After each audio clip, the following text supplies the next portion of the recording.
Hello everyone, कैसे हैं आप लोग। आप सभी लोगों का फिर से एक बार स्वागत है मेरे यूट्यूब चैनल बायो यूनिवर्स में। तो जैसा कि मैंने अपने पहले वीडियो में बताया था कि मैं जो चैप्टर 1 है द लिविंग वर्ल्ड उस पर एक वीडियो लेके आऊँगा। तो वीडियो आ गया है। आइए हम लोग एक एक करके डिस्कस करेंगे टॉपिक सब कि चैप्टर 1 लिविंग वर्ल्ड में हम लोगों को क्या क्या पढ़ना है। तो चैप्टर शुरुआत करने से पहले मैं आप सभी से रिक्वेस्ट करना चाहूँगा कि अगर आप लोग मेरे इस वीडियो को देख रहे हैं तो अपने सामने बुक लिख के बैठें, क्योंकि मैं एक एक करके सारे टॉपिक की समरी बताते जाऊँगा कि इस टॉपिक का मतलब क्या है, किसमें क्या लिखा हुआ है, उस तरह से आप लोगों को समझना है। और मैंने अंडरलाइन भी किया हुआ है कुछ इंपॉर्टेंट लाइन को, तो आप लोगों को भी उस सारे लाइन को अंडरलाइन कर लेना है। ठीक है, चलिए शुरू करते हैं। ये चैप्टर 1 जैसा कि आप लोग अपने स्क्रीन पर देख सकते हैं। यूनिट 1 में जैसा कि हम लोग डिस्कस किया था 4 चैप्टर होते हैं, the living world, biological classification, plant kingdom and animal kingdom. तो ये यूनिट 1 के बारे में दिया हुआ diversity in the living world. इसमें कुछ भी इंपॉर्टेंट नहीं है, बस ऐसे ही लिखा हुआ कि बायोलॉजी क्या होती है। जैसा कि आप लोग पहले लाइन में पढ़ सकते हैं कि biology is the science of life forms and living process. इसी तरह का है कि बायोलॉजी क्या होती है और लिविंग नॉन लिविंग इस सब के बारे में इसमें लिखा हुआ है। जो हम लोग इस चैप्टर में आगे जाके डिस्कस करेंगे उन्हीं के बारे में लिखा हुआ कि हम लोग को क्या क्या पढ़ा। तो इसको हम लोग स्किप करते हुए आगे बढ़ते हैं। ये आते हैं, यहाँ पे थोड़े इंपॉर्टेंट लाइन है जैसा कि आप लोग देख सकते हैं अपने स्क्रीन पे। मैंने अंडरलाइन किया हुआ है जो जो इम्पोर्टेंट लाइन है। ये है एक साइंटिस्ट जिनका नाम था अर्नेस्ट मेयर। इनको 20th सेंचुरी का डार्विन कहा जाता था। ये एक इम्पॉर्टेंट लाइन है, मैंने अंडरलाइन किया, आप लोग भी अंडरलाइन कर लेंगे अपने बुक पे। इस पे क्वेश्चन बन सकता है कि 20th सेंचुरी के डार्विन किसे कहा जाता है, जिसमें 4 साइंटिस्ट का नाम दे दिया जाएगा, जिसमें कि एक अर्नेस्ट मेयर को आपको चुनना रहेगा। तो इन्हें क्या कहा जाता है, 20th सेंचुरी का डार्विन।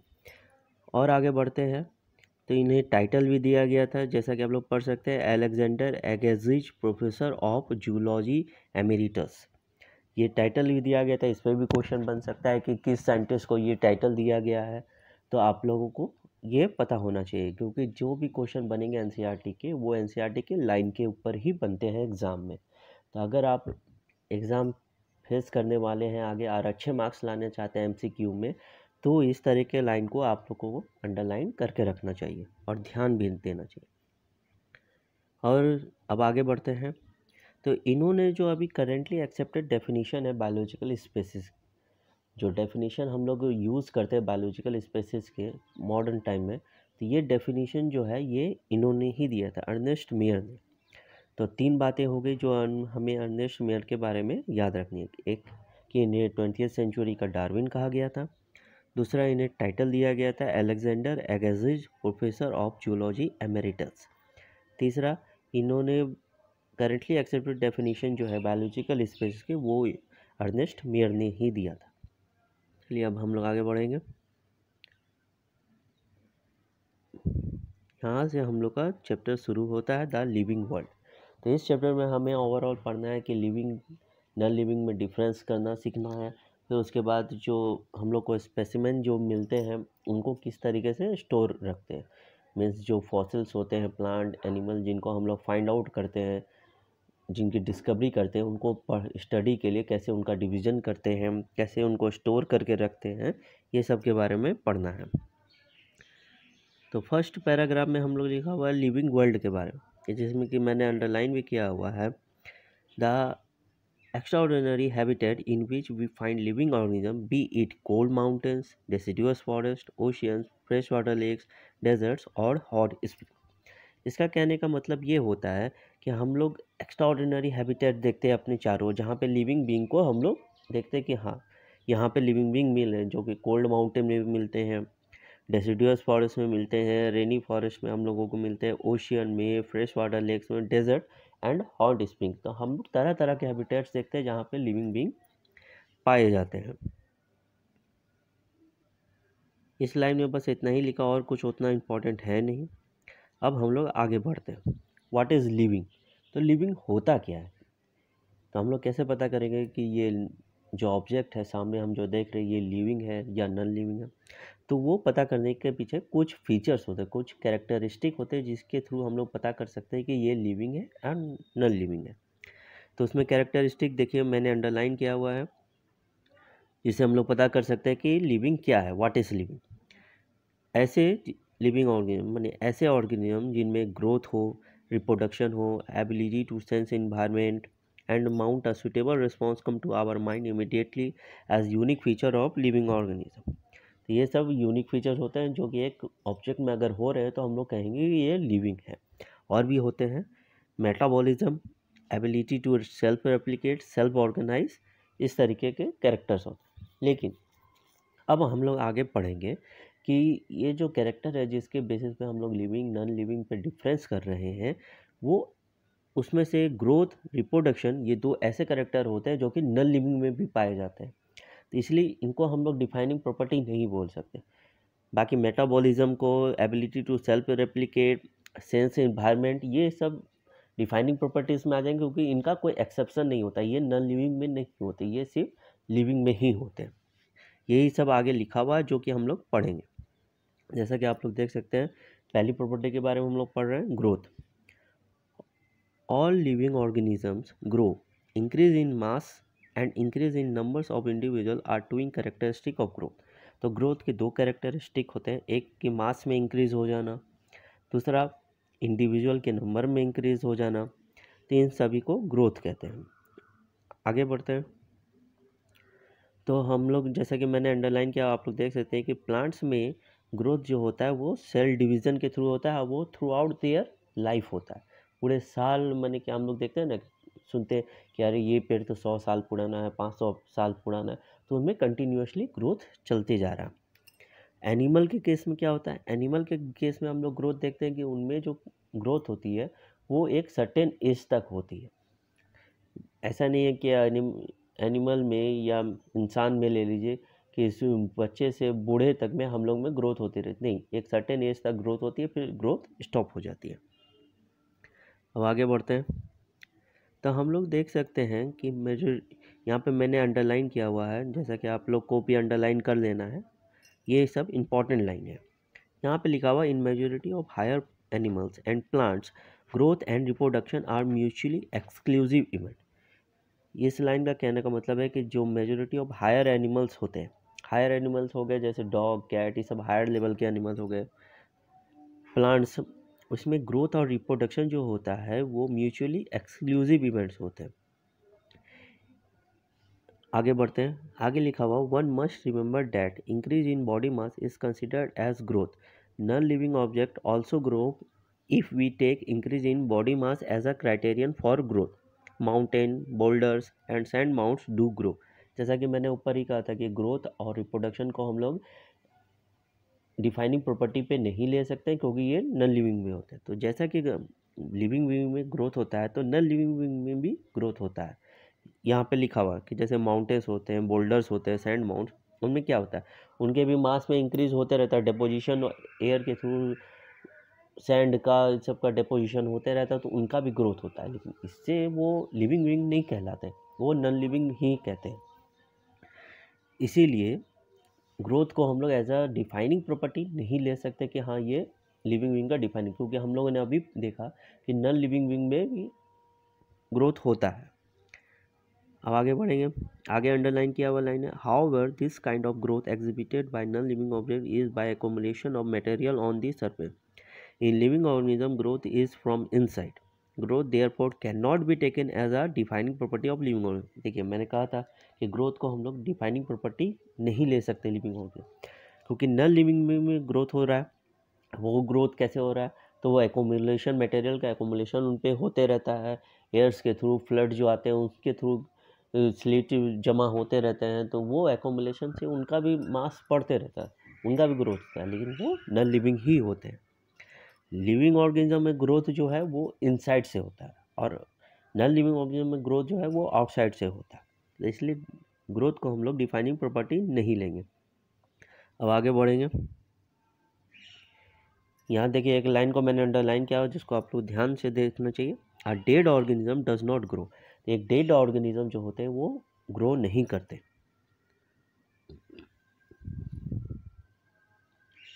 अब हम लोग अपना सेकंड टॉपिक पे आते हैं, सेकंड कैरेक्टरिस्टिक रिप्रोडक्शन पे। तो हम लोग इसमें देखेंगे, जैसे कि मैंने पहला लाइन अंडरलाइन किया हुआ, वो आप लोगों को अंडरलाइन कर लेना है और उसे पढ़ते हैं कि इसमें क्या लिखा हुआ। In multicellular organism reproduction refers to the production of progeny possessing feature more or less similar to those of parent. इसमें यह कहने का होता है कि मल्टीसेलुलर ऑर्गेनिज्म जो होते हैं, जैसे हम ही हो गए ह्यूमन भी मल्टीसेलुलर ऑर्गेनिज्म, तो क्या है, मेल फीमेल जब आपस में आते हैं, मेट करते हैं, तो वो एक प्रोजेनी को जन्म देते हैं, एक बच्चे को, जो कि कुछ हद में ज़्यादा भी और कुछ में कम में सिमिलर रहते हैं पेरेंट्स के। जैसे पेरेंट्स होते हैं उसी की तरह कुछ ज़्यादा सिमिलर दिखते हैं, कुछ कम सिमिलर दिखते हैं, इसी का मतलब है। फिर आगे देखते हैं कि रिप्रोडक्शन दो तरह के होते हैं, सेक्सुअल रिप्रोडक्शन, एसेक्सुअल रिप्रोडक्शन। इसको हम लोग डिटेल में पढ़ेंगे क्लास 12 में, अभी हम लोग शॉर्टकट में पढ़ लेते हैं। सेक्सुअल रिप्रोडक्शन होता है जिसमें गैमेट का फ्यूज़न होता है, जिसमें मीन्स गैमेट इन्वॉल्व होते हैं, मेल के स्पर्म और फीमेल के ओवम। और एसेक्सुअल मीन्स होता है जिसमें गैमेट इन्वॉल्व नहीं होता है, वो एक सिंगल पेरेंट्स के थ्रू होता है, इसलिए एसेक्सुअल कहा जाता है। जिसमें कि आप लोग आगे देख सकते हैं लिखा हुआ, fungi multiply and spread easily due to the millions of asexual spores they produce. In lower organisms like yeast, hydra, we observe budding. In planaria flatworms, we observe true regeneration, that is, fragmented organism regenerates the lost part of its body and becomes a new organism. The fungi, filamentous algae, the protonema mosses all easily multiply by fragmentation. तो जब हम लोग asexual और sexual पढ़ेंगे तो उसमें पढ़ेंगे कि एक सेक्सुअल रिप्रोडक्शन के डिफरेंट टाइप्स होते हैं। उसी में से यहाँ लिखा हुआ है कि कुछ जूस्पोर के थ्रू करते हैं, कुछ फ्रेगमेंटेशन के थ्रू करते हैं, इस तरीके से रिप्रोडक्शन करते हैं। अब हम लोग आगे बढ़ते हैं।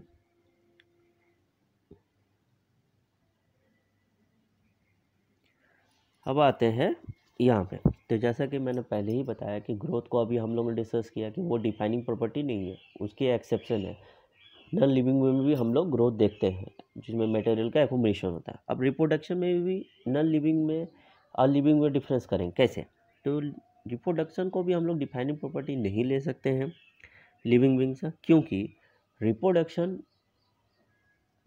लिविंग बीइंग में हो रहा है, लेकिन कुछ ऐसे भी लिविंग बीइंग होते हैं जो कि स्ट्राइल होता है, जिनमें रिप्रोडक्शन नहीं होता है। तो इसका ये मतलब नहीं हुआ कि वो नॉन लिविंग है, वो भी लिविंग बीइंग है, लेकिन उनमें रिप्रोडक्शन नहीं हो रहा है। तो इसीलिए हम लोग उनको भी डिफाइनिंग प्रॉपर्टी रिप्रोडक्शन को नहीं लेंगे। जैसे देखिए यहाँ पे लिखा हुआ, मैंने अंडरलाइन किया, there are many organism which do not reproduce, mules, sterile worker bees, infertile human couples जो होते हैं वो रिप्रोडक्शन उनमें नहीं होता है, वो रिप्रोड्यूस नहीं कर पाते, इसलिए वो रिप्रोडक्शन को डिफाइनिंग प्रॉपर्टी की तरह हम लोग नहीं ले सकते, लेकिन वो लिविंग तो हैं। चलिए अब आगे बढ़ते हैं। लास्ट लाइन मैंने अंडरलाइन किया हुआ, no living object, no non living object is capable of reproducing और replicating by itself.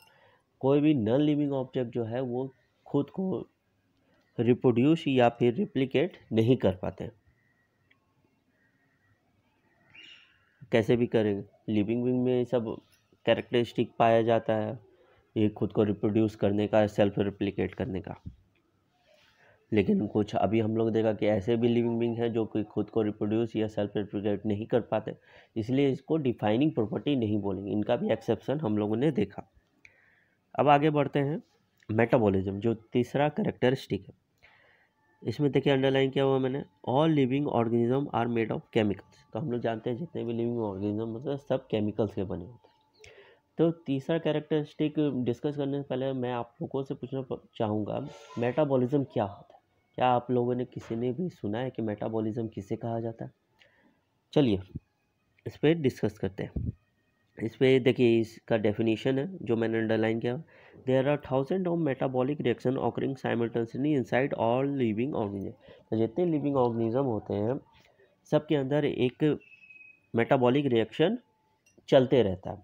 Metabolic reaction basically है कि जो हमारे बॉडी में जितने तरह के केमिकल रिएक्शन हो रहे हैं, जितने भी तरह के, सबको ओवरऑल मेटाबॉलिज्म कहा जाता है और उनको मेटाबॉलिक रिएक्शन कहा जाता है। आगे बढ़ते हैं हम लोग। देखिए यहाँ मैंने अंडरलाइन भी किया, the sum total of all the chemical reactions occurring in our body is metabolism. तो मेटाबॉलिज्म क्या है, जो कि हमारे बॉडी में केमिकल रिएक्शन चल रहा है। तो नॉन लिविंग ऑब्जेक्ट में ये कैरेक्टरिस्टिक जो है वो नहीं पाया जाता, इसीलिए हम लोग कह सकते हैं कि मेटाबॉलिज्म जो है एक डिफाइनिंग प्रॉपर्टी है लिविंग ऑर्गेनिज्म का, क्योंकि ये सिर्फ और सिर्फ लिविंग ऑर्गेनिज्म में पाया जाता है। तो कि यहाँ अंडरलाइन भी किया हुआ है, metabolism is a defining feature of all living organism without exception. Metabolism का कुछ एक्सेप्शन नहीं, ग्रोथ का एक्सेप्शन हम लोगों ने देखा, रिप्रोडक्शन का एक्सेप्शन हम लोगों ने देखा, कि मेटाबॉलिज्म का कोई एक्सेप्शन नहीं है। Metabolic reaction in vitro are not living things but surely living reaction. इस लाइन का कहने का मतलब है कि हम लोग लैब में जो रिएक्शन होता है उसको इन विट्रो कहते हैं। तो लैब में भी हम लोग रिएक्शन करा सकते हैं मेटाबॉलिक, लेकिन वो रिएक्शन जो करा रहे हैं उसको हम लोग लिविंग रिएक्शन बोलेंगे, लिविंग बीइंग नहीं बोलेंगे, वो लिविंग थिंग नहीं। इसीलिए हम लोग मेटाबॉलिज्म को डिफाइनिंग प्रॉपर्टी बोल सकते हैं। यहाँ पे ब्लैक लाइन में लिखा, cellular organisation of the body is the defining feature of life form. आगे अंडरलाइन किया हुआ line, the most obvious and technically complicated feature of all living organism is the ability to sense their surrounding or environment and respond to this environmental stimuli which could be physical, chemical or biological. अब एक और characteristic है जो हम लोगों ने ऊपर discuss किया था कि मेटाबॉलिज्म के बाद जो हम लोग का रिस्पॉन्स होता है इन्वायरमेंट को सेंस करना, फिर सेंस करके जो हम लोग प्रतिक्रिया देते हैं, रिएक्शन देते हैं हम उसको, वो भी एक प्रॉपर्टी होती है लिविंग बीइंग की। तो ये भी एक डिफाइनिंग प्रॉपर्टी, क्योंकि नॉन लिविंग बीइंग में इस तरीके का कुछ फीचर्स नहीं पाया जाता। ठीक है, तो इस पूरे पैराग्राफ में वही लिखा हुआ है, अंडरलाइन भी क्या, कि human being is the only organism who is aware of himself, that is has self consciousness. Consciousness therefore became the defining property of living being. तो ह्यूमन बीइंग क्या होता है ना, कि वो एक लौते ऐसे ऑर्गेनिज्म होते हैं जिनमें सेल्फ कॉन्शियसनेस होता है। जानवरों में सेल्फ कॉन्शियस नहीं होता है, लेकिन हमारे अंदर होता है। तो सेल्फ कॉन्शियसनेस क्या होता है, एक डिफाइनिंग प्रॉपर्टी बोली जाती है। ठीक है, तो अभी तक हम लोगों ने 4 प्रॉपर्टीज़ को डिस्कस किया, growth, reproduction, metabolism and self consciousness, जो कि हम लोग कह सकते हैं कि अपने एनवायरनमेंट को समझना और उसको रिस्पॉन्ड करना, उस पर रिएक्शन देना। तो जिसमें कि हम लोग देखा growth and reproduction defining property नहीं है, उसके एक्सेप्शन है, प्रॉपर्टी है लिविंग बीइंग के लेकिन डिफाइनिंग नहीं है, एक्सक्लूसिव नहीं है। और मेटाबॉलिज्म का और जो इन्वायरमेंट का हम लोगों ने देखा अभी तक कि जो सराउंडिंग को, इन्वायरमेंट को सेंस कर रहे हैं, कॉन्शियसनेस, ये सब 2 ऐसे कैरेक्टर हैं जिनके कोई एक्सेप्शन नहीं है, तो ये डिफाइनिंग प्रॉपर्टी कहलाएंगे। चलिए आगे बढ़ते हैं। आगे पैराग्राफ मैंने अंडरलाइन नहीं किया, वो उस पर एक क्वेश्चन है जो आप लोगों के लिए है। इसमें देखिए क्या लिखा हुआ, when it comes to human beings it is all the more difficult to define the living state. We observe patients lying in coma in hospitals virtually supported by machines which replace heart and lungs. The patient is otherwise brain dead. The patient has no self-consciousness. Are such patients who never come back to normal life, living or non-living? इसमें question है आप लोगों के लिए, इसमें थोड़ा सोचिएगा। इसमें कहना है कि जब हम लोग ह्यूमन बीइंग के बारे में बात करते हैं तो हम लोग के लिए ये डिफाइन करना कि लिविंग स्टेट क्या है उनका, ये डिफ़िकल्ट हो जाता है। क्योंकि जब कोई पेशेंट होते हैं जो हॉस्पिटल में कोमा में हैं, तो उनके अंदर जो क्या है कि मशीन के थ्रू रहते हैं जिंदा, उनके लंग, लीवर, ये सब से मशीन के थ्रू जाते, क्योंकि उनका ब्रेन डेड हो जाता है, उनमें कोई भी सेल्फ कॉन्शियसनेस नहीं होता है।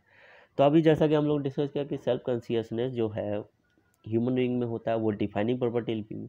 तो क्या वो जो पेशेंट है कोमा में है, क्या वो लिविंग कहलाएगा या नॉन लिविंग? इसको आप लोग सोचिएगा और कमेंट बॉक्स में आंसर में ज़रूर बताइएगा। चलिए आगे बढ़ते हैं हम लोग।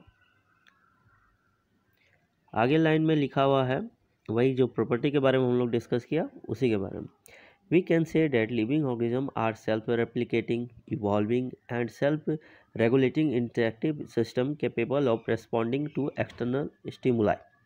तो ये अभी हम लोगों ने देखा कि हम लोग एक्सटर्नल स्टिमुलाई जो इन्वायरमेंट होते हैं उनके उनको महसूस भी करते हैं और उनमें रिएक्शन भी हम लोग देते हैं। चलिए आगे बढ़ते हैं। हम लोगों ने लगभग डिस्कस कर ही लिया सारे कैरेक्टरिस्टिक्स को। एक बार फिर से रिवीजन कर लेते हैं कि हम लोगों ने क्या क्या कैरेक्टरिस्टिक देखा। Growth, reproduction, metabolism and self consciousness, जिसमें कि ग्रोथ रिप्रोडक्शन के एक्सेप्शन है, वो डिफाइनिंग प्रॉपर्टी नहीं है। मेटाबॉलिज्म और कॉन्शियसनेस के कोई एक्सेप्शन नहीं है, तो वो डिफाइनिंग प्रॉपर्टीज़ है। लास्ट लाइन में बायोलॉजी के बारे में लिखा है, biology is the story of evolution of living organism on earth. All living organism present, past and future are linked to one another by sharing of common genetic material but to varying degree. वो तो जान ही रहे, अभी जितने organism हमारे चारों ओर पाए जा रहे हैं, अब जो पहले थे, आज भविष्य में होंगे, सब एक दूसरे से जेनेटिकली अटैच्ड है। वो कुछ ना कुछ कैरेक्टर एक दूसरे के साथ शेयर कर रहे हैं, जो कि हम लोग एवोल्यूशन चैप्टर में पढ़ेंगे। बस कुछ डिफरेंस भी आ गया है। चलिए हम नेक्स्ट टॉपिक पे आते हैं, diversity in the living world. इस पे अंडरलाइन किया हुआ मैंने जो लाइन, वो देखेंगे क्या है उसका मतलब। If you look around you will see a large variety of living organism, B it potted plant, insect, birds, your pets, or other animals and plants. There are also several organisms that you cannot see with your naked eye, but there are all around you. इसका कहने का मतलब है, जैसे कि topic ही suggest करें, diversity in the living world. तो हम लोगों ने देखा क्या होता है लिविंग, जनरल लिविंग, तो उनमें डाइवर्सिटी होती है, तरह तरह के लिविंग बींग पाए जाते हैं। जैसे कि बर्ड्स होते हैं, पेट्स होते हैं, अदर एनिमल होते हैं, इंसेक्ट्स होते हैं, पोटेड प्लांट्स होते हैं। तो और कुछ ऐसे भी होते हैं जैसे बैक्टीरिया हो गया, अमीबा हो गया, पैरामोसियम, जो हम लोग को नेकेड आइट से नहीं दिखते, माइक्रोस्कोप का यूज़ करना पड़ता है हम लोग को देखने। तो तरह तरह के लिविंग ऑर्गेनिज्म पाए जाते हैं, एक ग्रेट डाइवर्सिटी होती है। तो एनसीईआरटी का एक डेटा दिया हुआ है, the number of species that are known and described range between 1.7 to 1.8 million. तो ये पुरानी डेटा है कि इतने में डिस्कवर किए गए थे 1.7 से 1.8 मिलियन, लेकिन बेसिकली अभी करंट डेटा इससे ज़्यादा हो चुका है। और करंट डेटा क्या है ये मुझे पता नहीं है, सॉरी। आप लोग इंटरनेट पे पता कीजिएगा कि अभी तक कितने एनिमल के स्पेसीज और प्लांट के स्पेसीज फाइंड आउट किए जा चुके हैं। अब एक टर्म आता है बायोडाइवर्सिटी। तो अभी जो हम लोगों ने डिस्कस किया कि हम अपने एनवायरनमेंट में जितने तरह के डाइवर्स प्लांट देखते हैं, तरह तरह के प्लांट, तरह तरह के एनिमल, इन सभी को मिला के हम लोग बायोडाइवर्सिटी कहते हैं। यही होता है biodiversity. Bio means life, diversity means विभिन्नता, ढेर सारे तरह तरह के लाइफ। अब आगे बढ़ते हैं। अब मैंने अंडरलाइन किया वो उस लाइन पे ध्यान देंगे। There are millions of plants and animals in the world. We know the plants and animal in our own area by their local names. Their local names would vary from place to place even within the country. तो इसका कहने का मतलब है कि हम लोग जानते हैं कि मिलियंस ऑफ प्लांट्स और एनिमल्स है दुनिया में, तो उन सभी को हम लोग अपने लोकल नेम से जानते हैं। हमारे एरिया में किसी और नाम से जाना जाता है, किसी प्लांट को आपके एरिया में किसी और नाम से जाना जाता है, तो सबका अलग अलग नाम हो जाता है लोकल नेम से। तो इसीलिए इसमें क्या हुआ कि जब देखा गया कि सबका अलग अलग नाम है, सब जगह से अलग अलग नाम आ रहे हैं, इसमें क्या है कि किसी भी स्पेसिस को फाइंड आउट करना में प्रॉब्लम होने लगा। तो इसके लिए एक यूनिवर्सल रूल बनाया गया कि नहीं, सारे स्पेसिस जो हैं सिर्फ एक ही नाम से जाने जाएंगे वो पूरे वर्ल्ड में, और वो एक साइंटिफिक नेम दिया गया जो कि अभी हम लोग आगे जाके डिस्कस करने वाले हैं। तो उसके लिए तरीका आया, पहले है आइडेंटिफिकेशन, कि पहले आइडेंटिफाई करो स्पेसिस को। आइडेंटिफाई करने के बाद फिर उसको नोमेनक्लेचर, उसका नाम दो, और नोमेनक्लेचर जब हो जाए, उसका नाम पड़ जाए, तो फिर उसको क्लासीफाइड करो, क्लासिफिकेशन, कि ये किस कैटेगरी में आते हैं, इनमें क्या क्या फीचर्स पाए जाते हैं, क्या क्या नहीं पाए जाते हैं, वो सब। चलिए आगे बढ़ते हैं। In order to facilitate the study, number of scientists have established procedure to assign a scientific name to each known species. This is accessible to biologists all over the world. जैसा कि अभी अब मैंने बताया ही था कि सब कोई लोकल नेम सबका अलग अलग हो जा रहा था, इससे प्रॉब्लम आ रहा था। तो इसीलिए क्या है कि सारे बायोलॉजिस्ट जो थे वर्ल्ड के, उन्होंने मिलके एक मीटिंग की और उसमें एक डिसीजन लिया कि सारे स्पेसीज जो है उन्हें एक ही नाम से जाना जाएगा, और उन सभी को उनका साइंटिफिक नेम दिया गया। तो इसमें कुछ ऑर्गेनाइजेशन है, प्लांट्स के लिए अलग, एनिमल के लिए अलग। प्लांट्स के लिए जो है ऑर्गेनाइजेशन है उनका नाम है international code for botanical nomenclature, ICBN। Animal के लिए जो ऑर्गेनाइजेशन का नाम है international code of zoological nomenclature. तो ये प्लांट के लिए है ICBN एंड ICZN, ये एनिमल के लिए। ये आप लोगों को ध्यान में रखना और आप लोगों को याद भी रखना कि प्लांट के लिए क्या है और एनिमल के लिए क्या है। और इजी है, international code for botanical, botanical आ गया तो मीन्स प्लांट, और international code for zoological, zoological आ गया तो मीन्स एनिमल। चलिए आगे बढ़ते हैं। The scientific name ensure that each organism has only one. Scientific name देने का मतलब है कि पूरे वर्ल्ड में उन्हें सिर्फ एक ही नाम से जाना जाएगा। तो साइंटिफिक नेम होते कैसे हैं उस पर डिस्कस करते हैं। Biologist follow universally accepted principles to provide scientific names to known organism. Each name has two component. किसी भी बने के जितने भी ऑर्गेनिज्म को बायोलॉजिकल नाम दिया गया, साइंटिफिक नाम दिया गया, उसके दो कंपोनेंट होते हैं, एक जेनरिक होता है, एक स्पेसिफिक एपिथेट होता है। अब आगे बढ़ते हैं। और ये जो जेनरिक और स्पेसिफिक एपिथेट होते हैं, दो कंपोनेंट हो गए, इनको बाइनोमियल नोमेनक्लेचर कहा जाता है। मीन्स दो तरीके से नाम इनका दिया गया, बाइनोमियल, एक जेनरिक स्टार्टिंग वाला जेनरिक होगा, एक स्पेसिफिक। जैसे कि मैंगो का हम लोग नाम डिस्कस करें, मैग्नीफेरा इंडिका, तो मैग्नीफेरा उनका जीनस को बताता है और इंडिका स्पेसिस को बताता है कि हाँ इंडिया का पाया जा रहा है इंडिका, इसी को बाइनोमियल नोमेनक्लेचर बोलेंगे। This naming system given by Carlos Linnaeus is being practiced by biologists all over the world. इस लाइन का कहने का मतलब जो हम लोग जो सिस्टम है बाइनोमियल नोमेनक्लेचर का, दो नाम का, एक जेनरिक और एक स्पेसिफिक एपिथेट, ये एक साइंटिस्ट ने दिया था जिस साइंटिस्ट का नाम है कार्लोस लीनियस। तो ये लाइन भी बहुत इंपॉर्टेंट है, इसको आप लोग अंडरलाइन कर लेंगे और इसे याद रखेंगे कि जो बाइनोमियल नोमेनक्लेचर का सिस्टम है वो किस साइंटिस्ट ने दिया था, कार्लोस लीनियस। चलिए अब आगे बढ़ते हैं। देखिए अभी मैंने बोला था मैंगो का, मैग्नीफेरा इंडिका, जिसमें कि मैग्नीफेरा जीनस को रिप्रेजेंट कर रहा है और इंडिका पर्टिकुलर स्पीसीज जो कि इंडिया का स्पीसीज है। अब 4 रूल होते हैं, जो यूनिवर्सल रूल जो बोला था कि नोमेनक्लेचर के यूनिवर्सल रूल बनाए थे सारे साइंटिस्टों ने मिलके आपस में डिस्कस करके कि किसी भी ऑर्गेनिज्म का अगर साइंटिफिक नेम दिया जाएगा तो उसके बेसिस क्या रहेंगे। तो आइए डिस्कस करते हैं 4 रूल एक एक करके। पहला रूल ये कहता है कि बायोलॉजिकल नेम जो हम लोग देंगे किसी भी ऑर्गेनिज्म का, साइंटिफिक नेम बायोलॉजिकल नेम जो देंगे वो लैटिन में होना चाहिए और लिखा हुआ इटैलिक होना, मीन्स वर्ड यूज होना चाहिए लैटिन वर्ड और लिखा होना चाहिए इटैलिक वर्ड।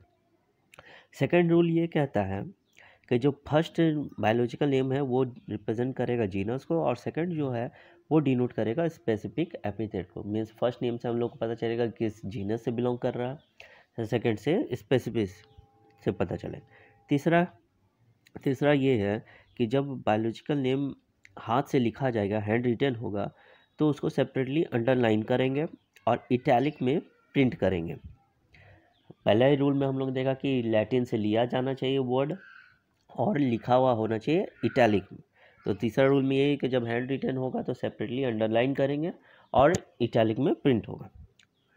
फोर्थ रूल क्या कहता है कि जब हम लोग जो बायोलॉजिकल नेम देंगे जिसमें कि फर्स्ट जीनस को रिप्रेजेंट करेगा और सेकंड स्पेसिफिक एपिथेट को, तो फर्स्ट नेम जो होंगे जीनस का वो वर्ड जो होगा वो कैपिटल लेटर से शुरू होगा और सेकंड जो स्पेसिफिक एपिथेट जो रहेंगे वो स्मॉल से होगा। जैसा कि आप लोग देख सकते हैं अपने स्क्रीन पे, मैग्नीफेरा इंडिका, एम कैपिटल है, इंडिका का आई स्मॉल है। आगे बढ़ते हैं। तो ये तो हो गया बायोलॉजिकल नेम देना। अब जो साइंटिस्ट अगर इसे फाइंड आउट कर रहे हैं तो वो कैसे अपना नाम देंगे इसमें, उसका भी एक रूल बनाया गया। वो भी साइंटिस्ट क्या है कि अगर कोई स्पेसिस को फाइंड आउट करते हैं तो वो एब्रिविएटेड फॉर्म में उनका नाम देगा। एब्रिविएटेड फॉर्म में मतलब कि उनके नाम का कुछ अक्षर को लास्ट में लिया जाएगा। जैसे मैंने अंडरलाइन किया वो आप देख सकते हैं अपने स्क्रीन पे। Name of the author appears after the specific epithet. It is at the end of the biological name and it's written in an abbreviated form. Example: Magnifera indica Lin. Magnifera genus indica species को represent कर रहा है। लीन means जो scientist थे Carlos Linnaeus, उनके बारे में describe कर रहा है। It indicates that this species was first described bye Linnaeus. तो ये दिखा रहा है कि जो मैग्निफेरा इंडिका है वो फर्स्ट फाइंड आउट किया गया था लिनियस के थ्रू। तो ये हो गया एब्रिवेटेड फॉर्म। ये जो आप 4 वर्ड देख रहे हैं LINN, इसी को एब्रिवेटेड फॉर्म कहा जाता है। अब आगे बढ़ते हैं। क्लासिफिकेशन ऊपर देगा। आइडेंटिफिकेशन पहले फाइंड आउट करो, आइडेंटिफाई करो, आइडेंटिफिकेशन फिर नाम दो, नोमेनक्लेचर जो कि बाइनोमियल नोमेनक्लेचर होता है, देन क्लासिफिकेशन। क्लासिफिकेशन है क्या? Classification is the process by which anything is grouped into convenient categories based on some easily observable character. Means classified हम लोग उनको करते हैं, उनको एक ग्रुप में हम लोग डालते हैं, जिसके थ्रू हम लोग को क्या है कन्वीनियंट हो जाता है उसके बारे में समझने में, उनके बारे में स्टडी करने में। ठीक है, इसे वो क्लासिफिकेशन कहते हैं। अब आगे बढ़ते हैं। ये 2 तरह के कैरेक्टरिस्टिक है। टेक्सा का नाम दिया हुआ है जो अंडरलाइन मैंने किया हुआ है। एलेस्टियंस, मैमल्स, डॉग्स, कैट्स, ये सब जो आप अपने स्क्रीन के सामने देख रहे हैं ये सब टेक्सा का नाम है। टेक्सा क्या है? तो एक कैटेगरी है बेसिकली। टैक्सोनॉमी वर्ड आप लोगों ने सुना होगा, तो वही चीज़ है जिसको कैटेगराइज जब हम लोग किसी स्पेसीज को करते हैं उनके फीचर्स के बेसिस पे, उसी को टैक्सोनॉमी कहते हैं।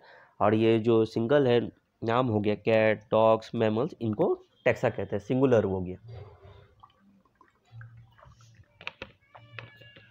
बोलते बोलते गला सूख गया मेरा, थोड़ा पानी पी लेता हूँ। आगे बढ़ते हैं। अंडरलाइन मैंने किया हुआ, अब उसको ध्यान देंगे। The scientific term for this category is taxa. में से सब जो कैटेगरी है डॉग, कैट, इसका साइंटिफिक टर्म जो है वो टेक्सा कहलाता है।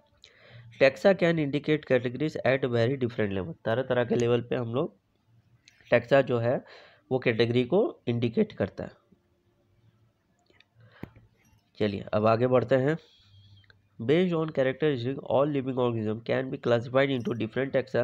This process of classification is called taxonomy. अभी बताया था टैक्सोनॉमी में जब हम लोग लिविंग ऑर्गेनिज्म को उनके कैरेक्टरिस्टिक के बेसिस पे कैटेगराइज करते, डिफरेंट टैक्सा में जब प्लेस करते हैं कि ये इसमें आएगा, ये इसमें आएगा, उसी को हम लोग टैक्सोनॉमी कहते हैं। तो अगर आप लोग से कोई भी पूछे कि टैक्सोनॉमी का मतलब क्या होता है तो आप लोगों को आना चाहिए, आप लोग बता सकते हैं। सिंपल, जब हम लोग किसी भी ऑर्गेनिज्म को क्लासिफाइड करते हैं उनके कैरेक्टरिस्टिक के बेसिस पे, ग्रुपिंग जब उनका करते हैं, उनको टैक्सोनॉमी कहा जाता है। आगे बढ़ते हैं। और इस लाइन में कुछ इंपॉर्टेंट नहीं है, अब इसमें आते हैं। तो 3 तरह के देख लीजिए, characterisation, identification, classification and nomenclature are the process that are basic to taxonomy. तो टैक्सोनॉमी में क्या क्या होता है?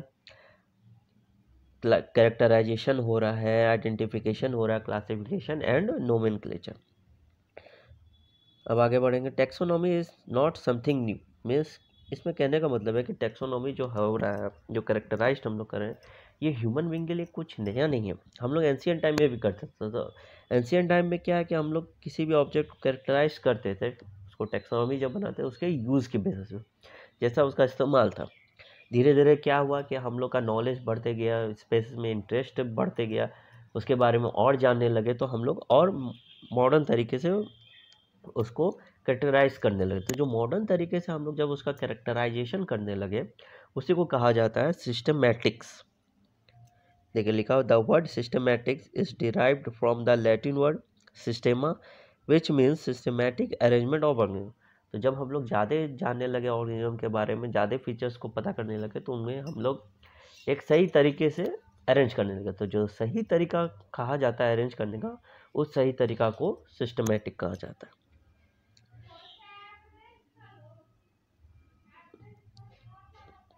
चलिए आगे टॉपिक पे हम लोग बढ़ते हैं। नेक्स्ट टॉपिक है taxonomic categories. Classification is not a single step process but involve A hierarchy of step. इस लाइन का कहने का मतलब है क्लासिफिकेशन में सिर्फ एक सिंगल स्टेप नहीं होता, बहुत सारे स्टेप होते हैं, तब जाके कोई ऑर्गेनिज्म क्लासिफाइड होता है। तो इसमें taxonomic category and taxonomic hierarchy, ये 2 तरह के टर्म होते हैं। में से जो कैटेगरी हम लोग देख रहे हैं, टेक्सोनॉमिक अरेंजमेंट में उसको टेक्सोनॉमिक कैटेगरी कहते हैं। आज जब इसी सारे कैटेगरी को मिला देंगे, एक साथ कर देंगे, तो वो टेक्सोनॉमिक हायरार्की हो जाता है। आगे बढ़ते हैं।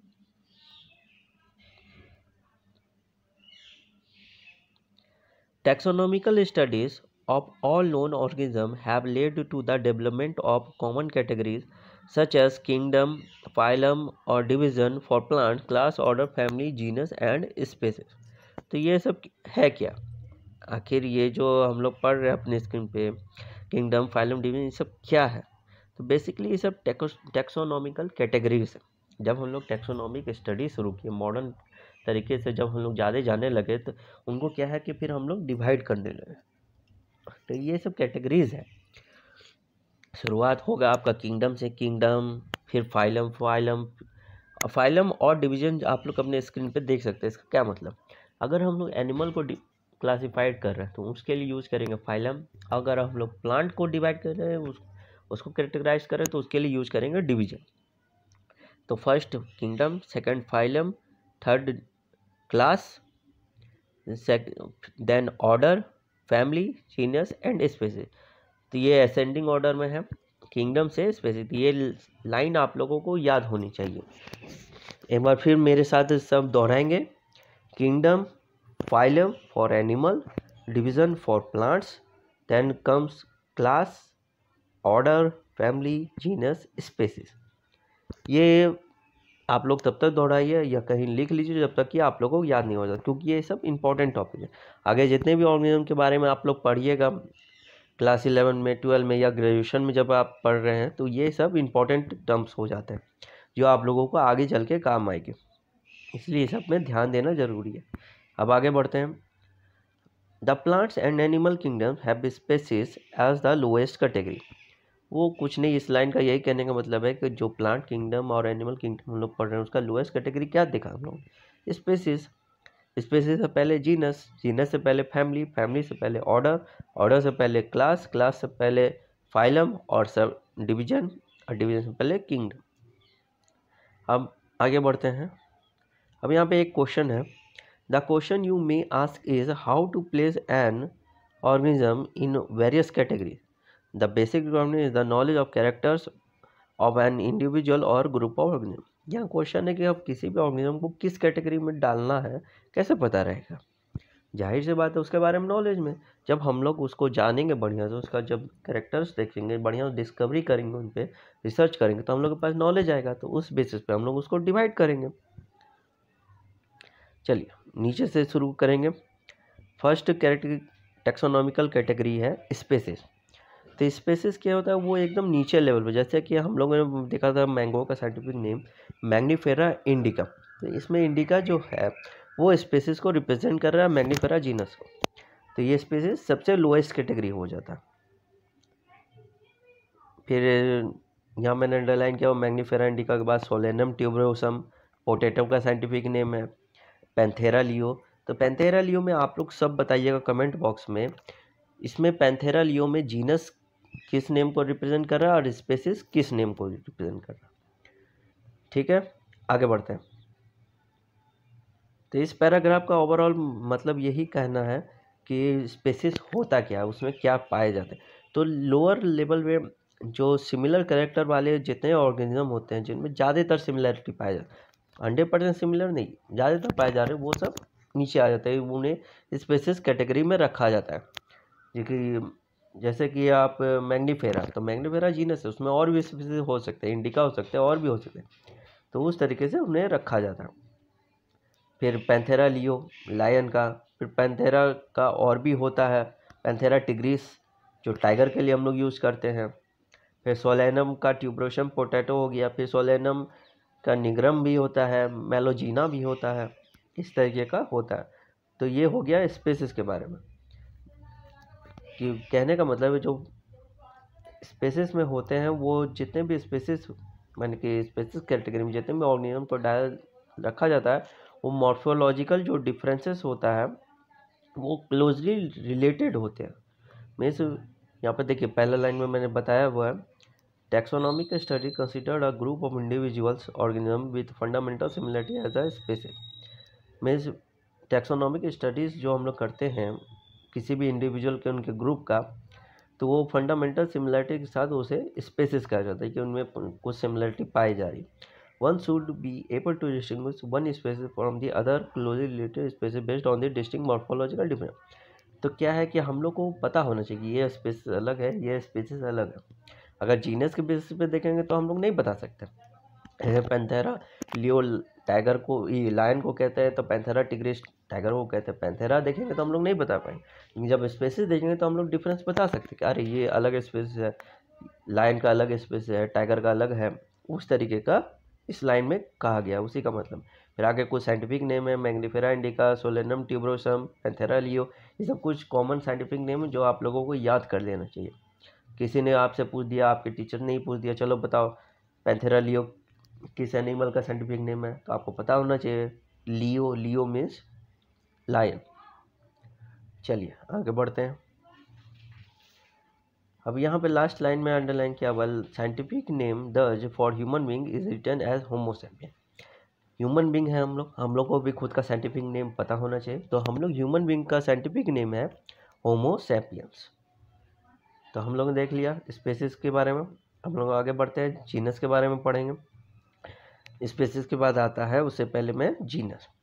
तो जीनस में क्या होता है कि उसमें भी स्पेसिस रखे जाते हैं, लेकिन वो कम कैरेक्टराइज हो, सिमिलर कैरेक्टर जो वो स्पेसिस में जाए मिलेंगे। जैसे जैसे हम लोग ऊपर बढ़ते जाएंगे स्पेसिस से जीनस, जीनस से फैमिली, ऑर्डर, क्लास, ऐसे बढ़ते जाएंगे तो जो सिमिलर कैरेक्टर है वो थोड़े ख़त्म होते जाते हैं, माने कम होते जाते हैं। चलिए आगे देखेंगे जीनस में क्या है। Genus comprises a group of related species which has more characters in common comparison to species of other genre। में कहा जा रहा है कि जीनस में ऐसे स्पेसिस को रखा जाएगा, ग्रुप को रखा जाएगा रिलेटेड स्पेसिस का जिनमें मोन कैरेक्टर है कॉमन अदर स्पेसिस के। क्योंकि स्पेसिस में हम लोग देखा अलग अलग एक एक इंडिविजुअल को रखा गया। अब जीनस में क्या है कि उसको ग्रुप में रखेंगे, इंडिविजुअल को नहीं, ग्रुप में रखेंगे जो कि क्लोजली रिलेटेड रहेंगे। जैसे कि पैंथेरा का लियो भी हो जाता है, पैंथेरा टिग्रिस भी हो जाता है, इस तरीके का पाया जाता है। तो इसमें ग्रुप में कॉमन कैरेक्टर है, लेकिन स्पेसिस में थोड़ा अलग अलग कैरेक्टर है, कॉमन भी है और डिफरेंस भी है। तो इसीलिए इंडिविजुअली वो स्पेसिस में अलग हो गए और जीनस में एक हो जैसे होगा। अब आगे बढ़ते हैं। लास्ट लाइन में देखिएगा आप लोगों ने, मैंने अंडरलाइन किया हुआ, कैट जो कहा जाता है बिल्ली कि वो शेर के तरह ही होते हैं, तो उनका क्या है, फैमिली एक होता है। तो लेकिन जब हम जीनस लेवल पे हम लोग उनको पढ़ते हैं कैट और लायन को, तो वो अलग हो जाते हैं, वो फेलिस कैटेगरी में आ जाते हैं, और वो जो है टाइगर, लायन, वो पैंथेरा कैटेगरी में आ जाते हैं। ठीक है, ये आप लोग ध्यान रखिएगा कि दोनों का फैमिली एक है लेकिन जीनस अलग है, और इसमें से फिर जाके और अलग हो जाता है। अब आते हैं हम लोग तीसरे category family. The next category family has a group of related genera with a still less number of similarity as compared to genus and species।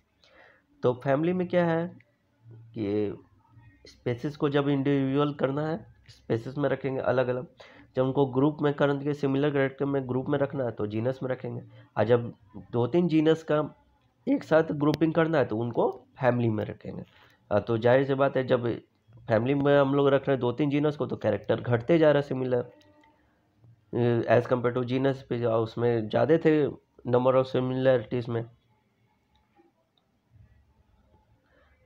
जैसे कि अब कुछ फैमिलीज के नाम है सोलेनेसी, फेलेडी, कैनेडी, इस तरीके का हम लोग नाम पढ़ते हैं। फेलेडी हो गया, फेलिस कैट के बारे में भी हम लोगों ने डिस्कस किया था, उसी के बारे में अब आगे बढ़ते हैं।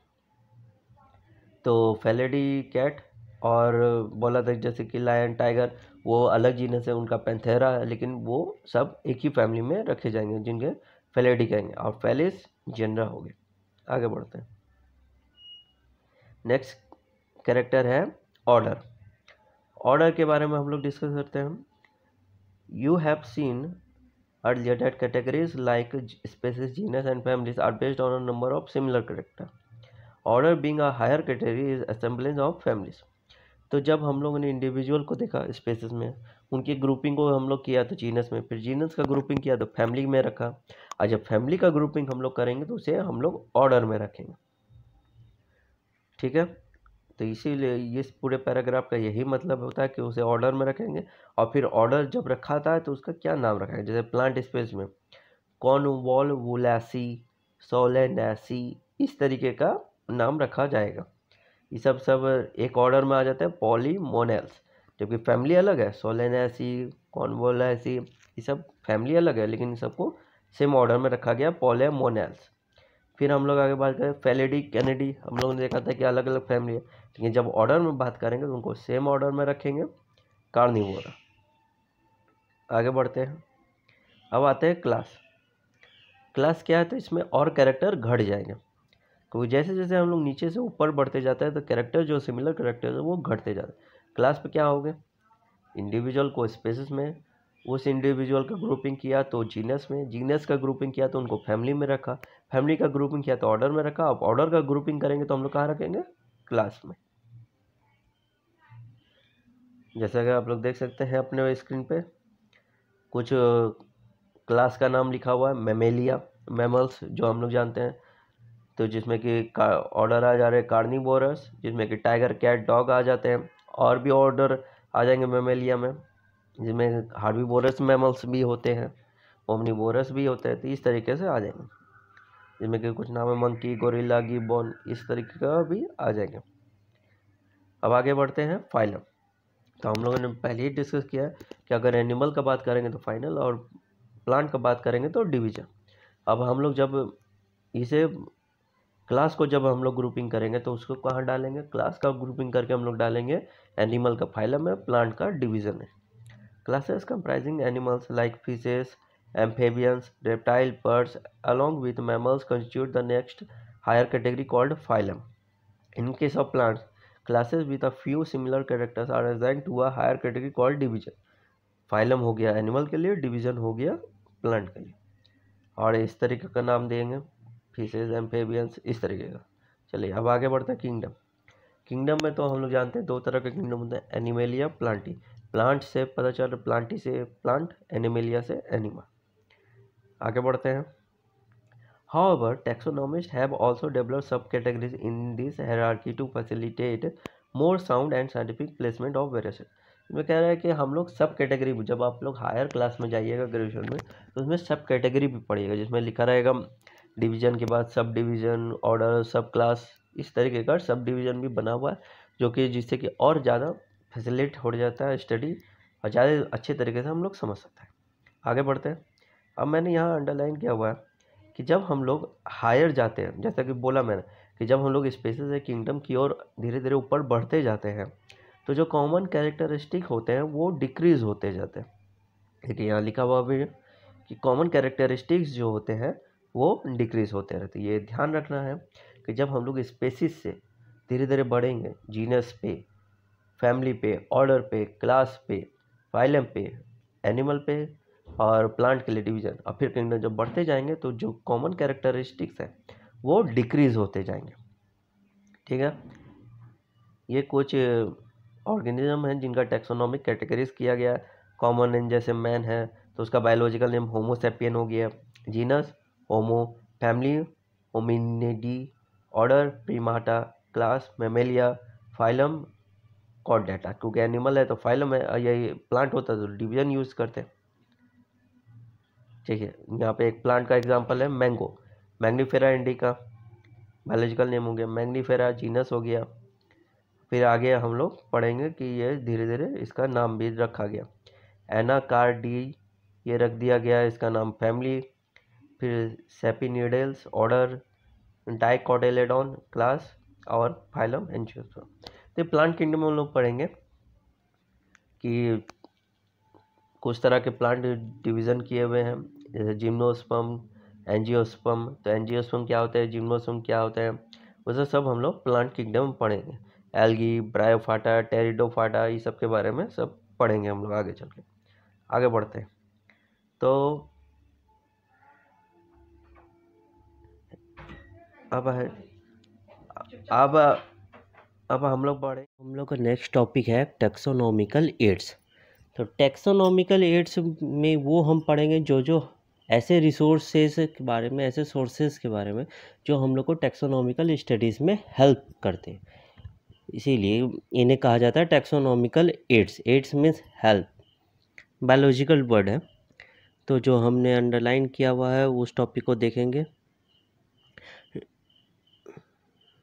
Taxonomic studies of various species of plants, animals, and other organisms are useful in agriculture, forestry, industry, and in general in knowing our bioresources and their diversity.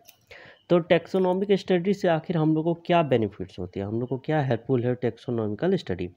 तो जब भी हम लोग किसी ऑर्गेनिज्म के टेक्सोनॉमिक स्टडीज़ करते हैं तो उससे हम लोग को उसके एग्रीकल्चर यूज़ के बारे में पता चलता है। जैसे डिफरेंट डिफरेंट क्रॉप्स होते हैं जो एग्रीकल्चर में ग्रो करे जाते हैं, तो जब उनका हम टेक्सोनॉमिकल स्टडी करेंगे तो हम लोग को बेटर वे में पता चलेगा कि किस कंडीशन में सर्वाइव करेंगे, कैसे फेवरेबल कंडीशन में ये ग्रो करेंगे। देन फॉरेस्ट्री, इंडस्ट्री और सारे बायो रिसोर्सेज के बारे में पता रखता है। तो इसी में हम लोग को टेक्सोनॉमिक स्टडीज़ हेल्पफुल होती है। आगे देखते हैं। Biologists have established certain procedures and techniques to store and preserve information as well as the specimen. तो बायोलॉजिस्ट जो हैं पूरे वर्ल्ड के, उन्होंने प्रोसीड्यूर बनाया, जैसे कि हम लोग ने देखा साइंटिफिक नेम के प्रोसीड्यूर उन्होंने बनाया, जो हमने रूल पढ़ा था 4। तो क्या रूल थे 4, क्या हम लोग एक बार फिर से रिवाइज कर लेते हैं। वो 4 रूल थे, जिसमें कि एक रूल था कि जो साइंटिफिक नेम होंगे वो लैटिन में होंगे और इटैलिक में लिखे जाएंगे। सेकंड रूल था कि जो बायोलॉजिकल नेम होंगे वो फर्स्ट जेनरा को रिप्रेजेंट करेंगे, सेकंड स्पेसिफिक एपिथेट को। थर्ड था कि उनको जब हैंड रिटन लिखा जाएगा तो सेपरेटली अंडरलाइन किया जाएगा। इस तरह के रूल थे। और फोर्थ रूल भी था। फोर्थ रूल ये था कि जब बायोलॉजिकल नेम लिखा जाएगा वो उसका जेनरिक नेम जो है वो कैपिटल वर्ड में लिखा जाएगा, और जब स्पेसिफिक एपिथेट लिखा जाएगा वो स्मॉल वर्ड में लिखा जाएगा। चलिए अब नेक्स्ट आगे बढ़ते हैं। तो कुछ तरह के टेक्सोनॉमिकल एड्स हैं जिससे हम लोगों को स्टडी करने में हेल्पफुल होती है, माने इजी हो जाता है हम लोग का किसी भी स्पेसिफिक बारे में। तो इसमें पहले आता है हर्बेरियम। आखिर ये हर्बेरियम है क्या, देखते हैं। Herbarium is a store house of collected plant specimens that are dried, pressed and preserve on sheets. तो ऐसे प्लांट स्पेसिमेन जिनको हम लोग ने कलेक्ट किया, ड्राई किया, फिर प्रेस किया और फिर सीट पे प्रिजर्व करके एक स्टोर हाउस में रख दिया, तो वो जो स्टोर हाउस में रखा हमने उसे ही हर्बेरियम कहते हैं। अभी आगे उसका इमेज देखेंगे कि हर्बेरियम कैसा दिखता है। आगे पढ़ते हैं। These sheets are arranged accordingly to a universally accepted system of classification. जो यूनिवर्सली एक्सेप्टेड सिस्टम है क्लासिफिकेशन का पूरे वर्ल्ड का, उसी के अकॉर्डिंग रखा गया। ये देखिए आपके स्क्रीन पे दिख रहा होगा, इसी को हर्बेरियम कहते हैं। इसी में सीड्स में रखे हुए हैं प्लांट स्पेसिमेन को, जिनको ड्राई, प्रेस्ड और प्रिजर्व करके रखा जाता है। ये 3 प्रोसेस होते हैं हर्बेरियम में किसी भी स्पेसिस को रखने का। तो ये इस पे क्वेश्चन बन सकता है कि हर्बेरियम में जब हम लोग किसी भी स्पेसिस को रखते हैं उसको किस प्रोसेस में रखते हैं, कैसे रखते हैं, ये आप लोगों को ध्यान में रखना। अब आगे बढ़ते हैं। The herbarium sheets also carry a label providing information about date and place of collection, English, local and botanical names, family, collectors name. मीन्स कि जो हम लोग सीड बना रहे हैं जिसमें कि इस प्लांट स्पेसिमेन को ड्राइड, प्रेस एंड प्रिजर्व करके रख रहे हैं 3 तरीके से, उसमें और क्या क्या होता है। तो उसमें लेबल होता है जिसमें इंफॉर्मेशन होता है, मीन्स कि इसको किस दिन कलेक्ट किया गया, कहाँ से कलेक्ट किया गया, इसको कलेक्ट करने वाले का नाम, local name, English name, botanical name, ये सब तरह के डेटा रहते हैं। आगे बढ़ते हैं। सेकेंड टेक्सोनॉमिकल एड है बॉटेनिकल गार्डन।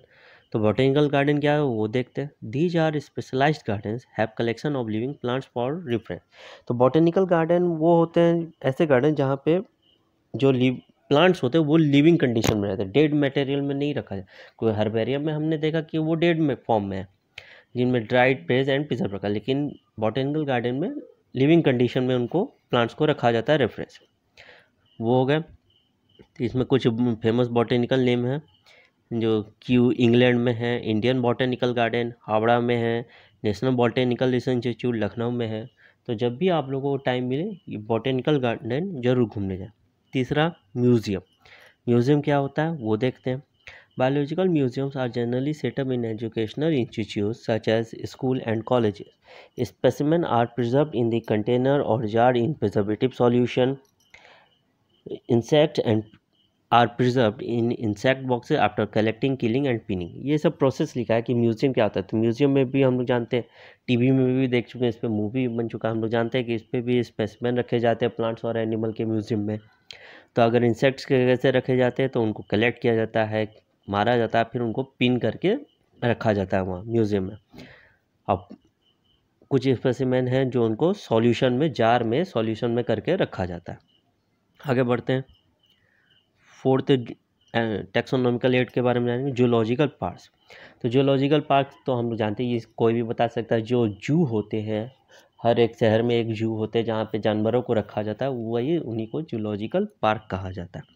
जहाँ पे वाइल्ड एनिमल्स को रखा जाता है, जिसमें कि हम लोगों का हेल्प होगा उनके वाइल्ड हैबिटेट के कंडीशन के बारे में पता कर देंगे कि किस कंडीशन में रहते हैं, इनके खाने का हैबिट्स क्या है, इनका बिहेवियर कैसा है, उस सब के बारे में पता चलता है।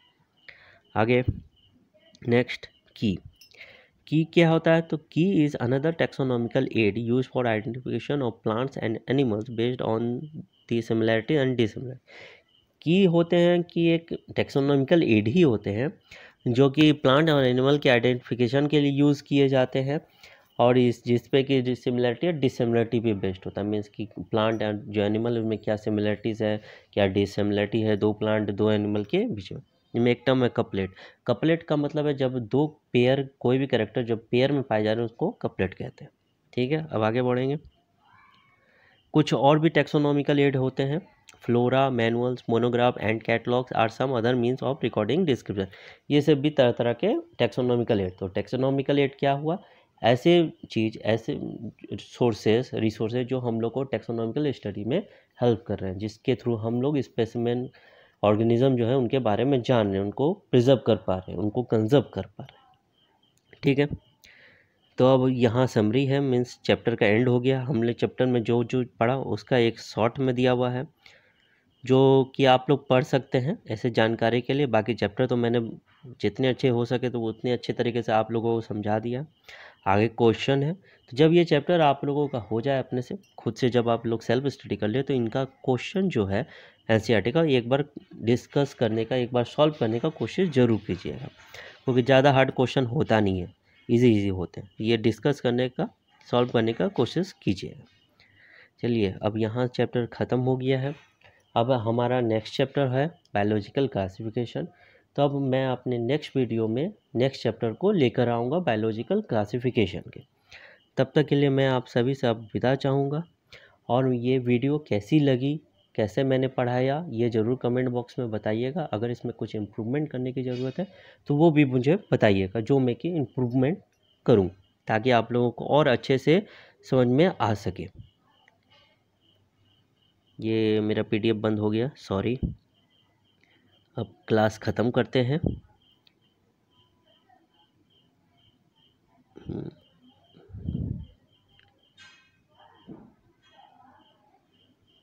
Bye bye.